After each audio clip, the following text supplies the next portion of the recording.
नमस्कार. आता सायली म्हणते आपण सर्वांनी गेम खेळूया. तेव्हा लगेच कल्पना म्हणते कशाला नको ते काही. तेव्हा आता प्रतिमा म्हणते खेळूया ना गं कल्पना, काय अशी करतेस. आता प्रतिमा म्हणते म्हणून रविराज म्हणतो ठीक आहे खेळूया. अश्विनसुद्धा म्हणतो ठीक आहे खेळूया. आता सर्वजण गेम खेळायला तयार होतात. आता प्रत्येकाला सायली गेम समजावून सांगते. पहिले अश्विन आणि कल्पनाची जोडी येते, ते दोघंही हरतात. नंतर अर्जुन आणि प्रतापची, तेही दोघं हरतात. त्यानंतर प्रिया आणि रविराजची.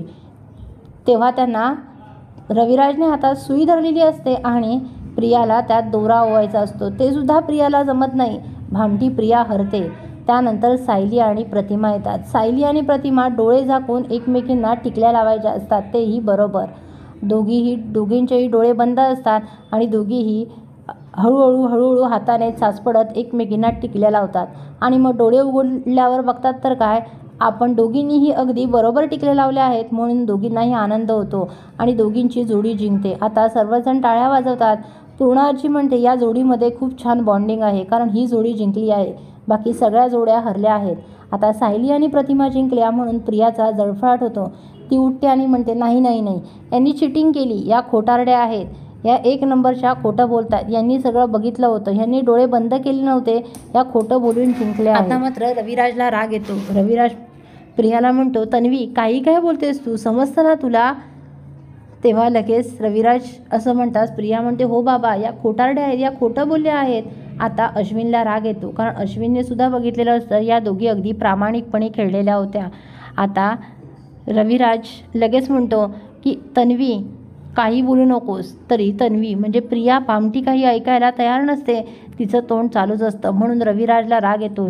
रविराज प्रियाचं थोबाड फोडतो आणि म्हणतो अगं स्वतः हरलीस म्हणून दुसऱ्यांना असं ब्लेम करायचं नसतं, कोण ना कोणतरी जिंकतं, हा खेळ आहे, कोणीतरी हरतं कोणीतरी जिंकतं.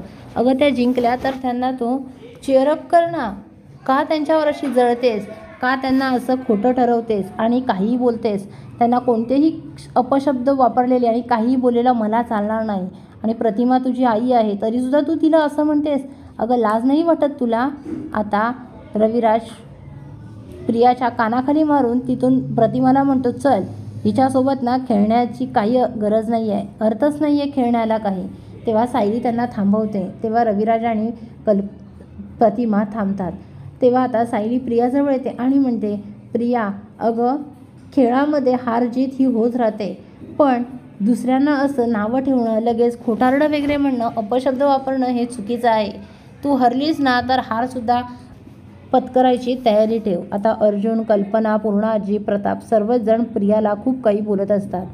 आता प्रिया म्हणते मूर्खच आहे मी, कशाला असं मी केलं, जिंकली ते जिंकू द्यायचं होतं, मी का असं केलं. नाही, प्रत्येक वेळी मला जिंकायची सवय पाहिजे, मी जिंकली पाहिजे, म्हणूनच ती असं करत असते. तर आता सायली म्हणते आता दुसरा गेम खेळूया आणि दुसऱ्या गेमला सुरुवात होते. दुसऱ्या गेममध्ये सुद्धा अर्जुन आणि सायलीची जोडी जिंकते. तो कपल गेम असतो.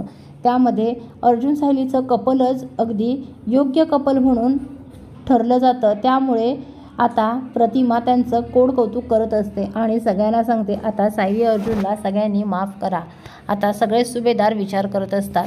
पुढील अपडेट पाहण्यासाठी व्हिडिओला लाईक आणि चॅनलला सबस्क्राईब करायला विसरू नका. थँक्यू.